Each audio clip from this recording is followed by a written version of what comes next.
investimentos para a exploração de petróleo chegaram primeiro. Depois, a mesma área foi transformada em uma reserva ecológica.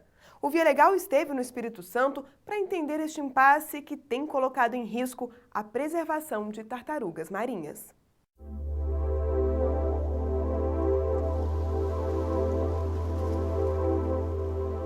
Praia de Comboios, norte do Espírito Santo.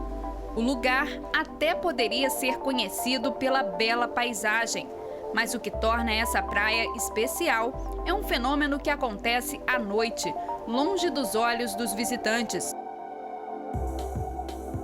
Entre os meses de setembro e março, os 37 quilômetros de faixa de areia se transformam numa espécie de berçário para filhotes de tartarugas marinhas.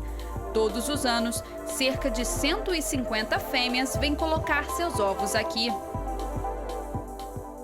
A gente recebe duas espécies, principalmente a tartaruga gigante, e a única área conhecida de desova no Brasil dessa espécie é essa região aqui da Foz do Rio Doce. Além da tartaruga cabeçuda, que desova em outras áreas do Brasil, né? Mas o litoral norte aqui do Espírito Santo é a segunda maior área de desova. Não é à toa que a região foi escolhida para receber uma base do projeto Tamar. No local, é possível ver de perto espécies ameaçadas de extinção.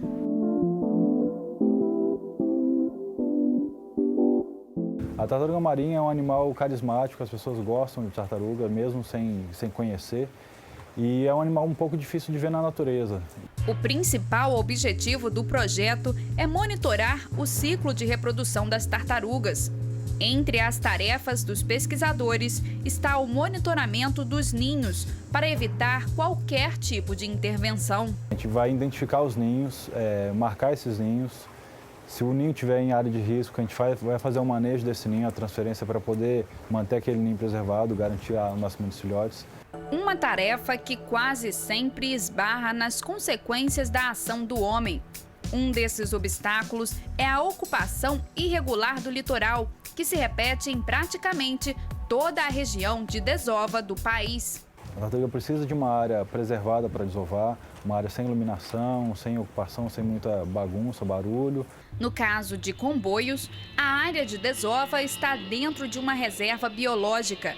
Mas, apesar de integrar uma região protegida, ainda é ameaçada. Este posto da Petrobras, por exemplo, fica bem no meio da reserva. O terminal foi construído na década de 1970 para guardar os barris de petróleo destinados à exportação. Em 1984, com a criação da reserva de Comboios, essa espécie de armazém passou a fazer parte da área da unidade de conservação. E pouco tempo depois, a Petrobras decidiu desativar o posto. Mas, mesmo com as operações suspensas, a estrutura ainda é motivo de preocupação para quem cuida da reserva. A gente tem aqui uma praia extensa, né, deserta, natural, e que é interrompida por esses volumes arquitetônicos e que interferem, né, no processo, por exemplo, de contemplação da paisagem, que é uma das finalidades dessas áreas naturais protegidas. Além de descaracterizar a paisagem, a presença dos reservatórios também pode provocar a chamada fotopoluição. Por causa da iluminação do lugar, muitos animais acabam se perdendo na hora de fazer o caminho de volta para a água. Qualquer iluminação artificial no entorno do ninho, um poste, uma vela que seja, uma fogueira, isso vai desorientar o filhote e ele vai seguir essa iluminação que é mais forte do que a luz natural vindo do horizonte. E ele acaba se desorientando e as horas vão passando, amanhece e ele acaba morrendo sem conseguir achar o mar. Diante da ameaça, o Ministério Público decidiu recorrer à Justiça para pedir a retirada definitiva dos equipamentos. Os pedidos da ação são, primeiro, a apresentação por parte da Petrobras de um plano de recuperação da área degradada. E, além disso, a retirada de todo o equipamento daquela região. Por quê? Porque, como o terminal está encravado dentro da unidade de conservação, o ideal para o meio ambiente era a retirada de todo o equipamento, já que ele não tem uso. Já a empresa diz que não pretende retirar o terminal, porque ainda planeja utilizar a área.